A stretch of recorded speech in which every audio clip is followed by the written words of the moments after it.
Hey everyone, this is Priyanka and welcome back to this channel Priyanka study academy.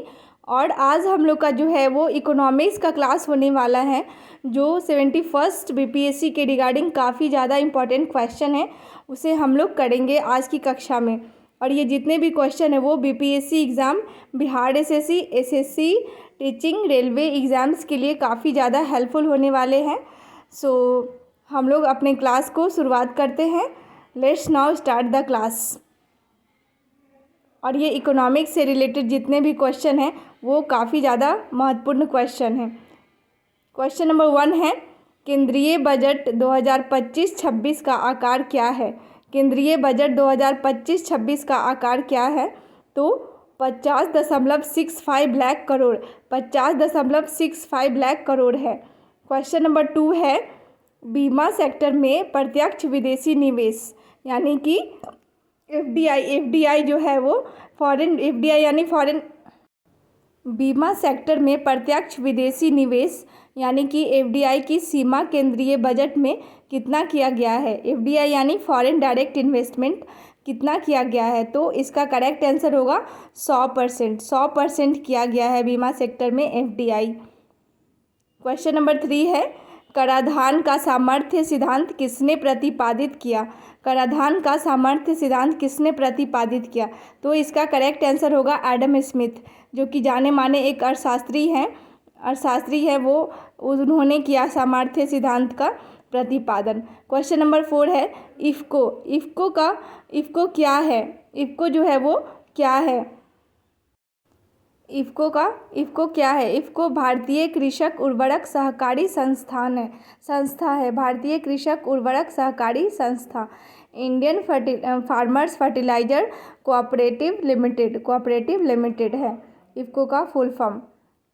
और ये जितने भी क्वेश्चन है काफ़ी ज़्यादा हेल्पफुल होंगे आप लोग के एग्ज़ाम्स के पर्पज़ से।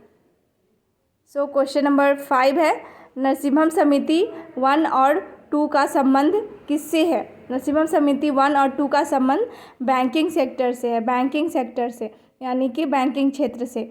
क्वेश्चन नंबर 6 है, सरकार द्वारा हर साल न्यूनतम समर्थन मूल्य यानी कि एमएसपी घोषित किया जाता है, किस लिए किया जाता है और कब किया जाता है? बुवाई, तो इसका करेक्ट आंसर होगा बुवाई के मौसम से पहले किया जाता है एमएसपी यानी न्यूनतम समर्थन मूल्य, मिनिमम सपोर्ट प्राइस। किसानों की फसल को खरीदने के लिए सरकार एक मिनिमम सपोर्ट प्राइस घोषित करती है, जिससे कि उससे कम में नहीं खरीदा जाएगा। बुआई के मौसम से पहले करती है सरकार ये। नेक्स्ट क्वेश्चन नंबर 7 है, जनांकीय लाभांश के पूर्ण लाभ को प्राप्त करने के लिए भारत को क्या करना चाहिए? जनांकीय लाभांश के पूर्ण लाभ को प्राप्त करने के लिए भारत को क्या करना चाहिए? तो भारत को कुशलता विकास को प्रोत्साहन देना चाहिए, कुशलता विकास को प्रोत्साहन देना चाहिए।